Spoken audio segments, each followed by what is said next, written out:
Hi guys! Today I want to talk about writer's block. So, if you want to have a blog or a website, you need to have things to say. And they have to be at least a little bit interesting. So, how are you going to come up with things to say? This seems to be the main thing that gets people stuck when they decide they want to start a blog. They have no idea what to write about. So, I am going to kind of give you a little step by step on how I sit down every day at a blank screen and come up with content. The first thing is you have to figure out what you're writing for. So I have right now 4 different things I'm creating content for. Mismorphosis, my blog on women and development and relationships and um, all that stuff. And then I have Blogging Fearlessly, which is much more practical. It's resources, so it's sort of like the written version of the stuff that these videos do. So. How to get subscribers, how to grow traffic. It has a lot of interviews, things like that. I'm developing content for my course, Love, Sex, and Blogging. And then I'm doing these vlogs.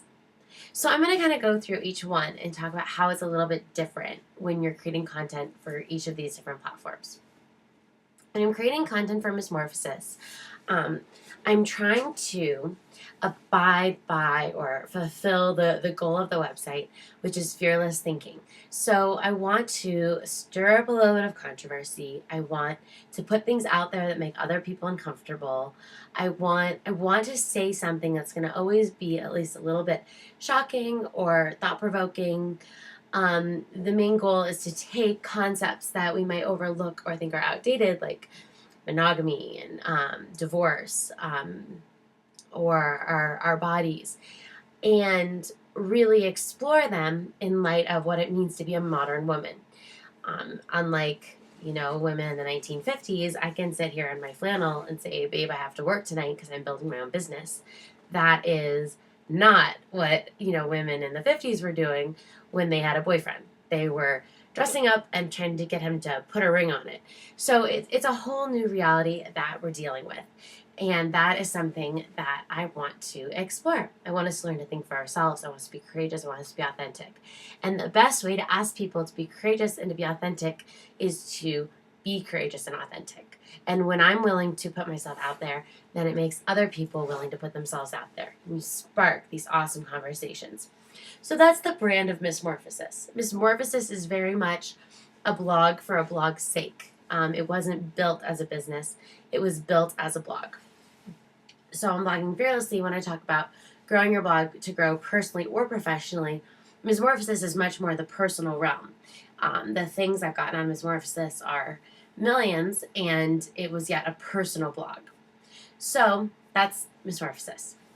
When I want to get a post from Mismorphosis, what I do is I usually start with reading or things that have been on my mind or my girlfriend's minds or my boyfriend's mind or something that Chase and I have been fighting about, and I read about it. So I read what's out there. Today I wrote a post about cohabitation, and the way it started was a New York Times article that a reader forwarded to me that I didn't agree with, but I've thought about it a ton before. I've actually written about it before on the Astrig dating column when I was contributing to that. So I have a lot of thoughts about it. So rather than just diving in and going, boom, boom, boom, here are my thoughts, I did a lot of reading. I read, 3 or 4 articles. I talked to girlfriends. I slept on it for a night. And then when I woke up, I pulled up each of those articles on my browser. I kind of presented the issue. I started picking pieces out of those different articles that I could respond to. Some stuff I agreed with, some stuff I argued with, and then I kind of summed it up. And that's an article. It's thought-provoking. It's researched.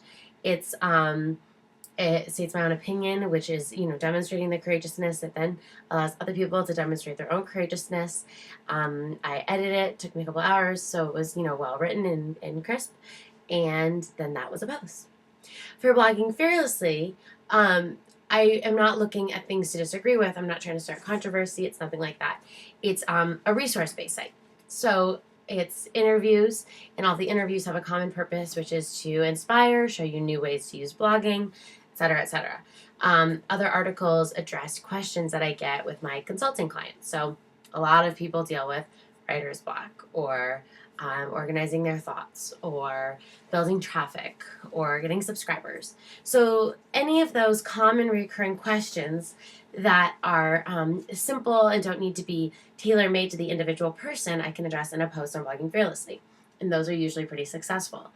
These videos, I create the content very much the same way. So each day I'm trying to take something that I feel like I've talked about a million times to individual clients and different people and putting them in a short video, topical, and that makes for a piece of content. So I'm not trying to start controversy. I'm not trying to demonstrate my courageousness. I'm not trying to tailor make something to your business or service. I'm just glazing over basic topics, and then if that's something you want to go into more detail on, you could email me or work with me or take one of my courses. So that's sort of how that works. With the class, building the content for sex, love, and blogging has been interesting because it's been a blend of Mismorphosis, consulting, and Blogging Fearlessly. So I'm trying to weave in the large topics that come up on Mismorphosis and bring in that self-development angle.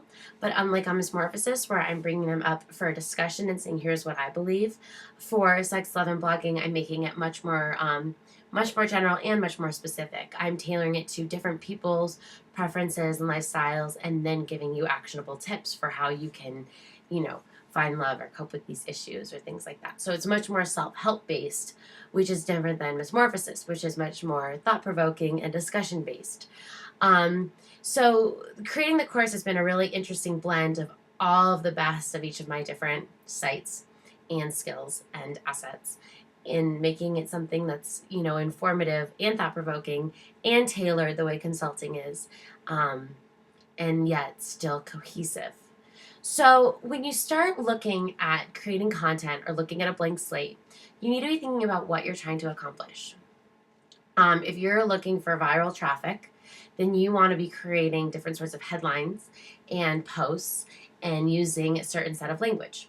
I can show you clear correlates between my posts that have gone viral. So then you say, Jen, why don't you make every post go viral if you know how to do that? Going viral isn't my my ultimate goal. When I'm much more interested in working with smaller groups of people and translating that traffic into collaborations and business and discussions. And I don't find that when, I get 5,000 people hit a post in a couple hours or a day, that many of those people enter my Mismorphosis world long term. So I would much rather create slightly more sophisticated articles that are less likely to go viral, but will slowly drip people into my world, because those are the people that become clients and collaborators and friends, and that's what I'm interested in building as a business, not the next Rebecca Black explosion. That to me doesn't translate to a business. It's just hilarious. So I'm interested in growing a business, and I'm interested in growing a network of really interesting like-minded people, and so that controls how I create my content. But the first thing I would say is figure out what kind of emotion you are trying to evoke. If you're trying to sell your business or your service, you need to be demonstrating your value. So the same way in these videos and in Blogging Fearlessly, hopefully if it's working, I'm showing you that at some level I know what I'm talking about. And that is adding to my value. And if you are looking for someone to help you grow your blog, or work on your writing, or help you break through writer's block, or start monetizing, hopefully I would be on your list, because this girl, I know who she is and I like her and she knows what she's talking about and this stuff she loves, so that'd be a great match for me. With Mismorphosis, I'm not trying to sell a service, so I'm much less interested in demonstrating my value, and I'm much more interested in sharing my experiences in an empathetic way to get other people to also join the conversation and feel like they can be open. Because with Mismorphosis, the goal is much, much more long-term, to develop an incredible community of cool people. And some of my favorite people in my life I met through Mismorphosis.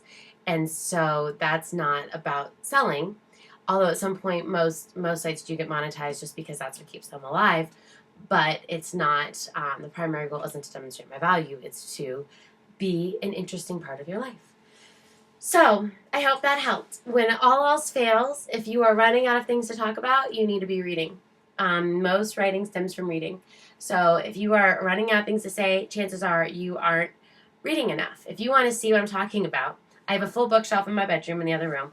I'm going to give you a sneak peek now into my office, into the ground. And this is cleaned up. And I don't know if I'm going to be able to make it so you can see it. But let's see here. I'm going to turn the computer. Turning slowly. I'm sorry, I have drinks. Can you see? Up, and there we go. When you start to get the books, and the whole ground is filled. There we go. Whoa! Because all day, you need to be reading constantly. Okay, now I've probably made you dizzy, so I'm going to turn this off. But I hope you guys have an awesome day, and I will talk to you tomorrow.